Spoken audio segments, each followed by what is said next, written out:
Купуването и продаването на гласове е престъпление.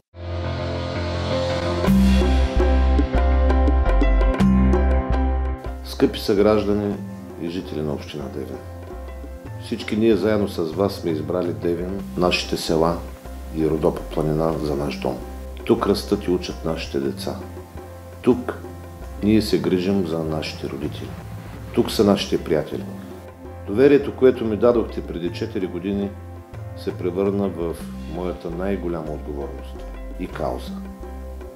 За да живеем по-добре, за да очакваме по-сигурни доходи, добра работа и качествено здравеопазване. Днес се нуждае от вашата подкрепа, за да продължим започнатото и да довършим заедно с вас проблемите.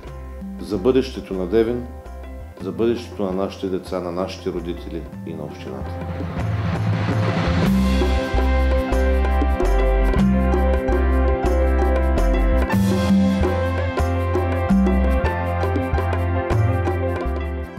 Купуването и продаването на гласове е престъпление.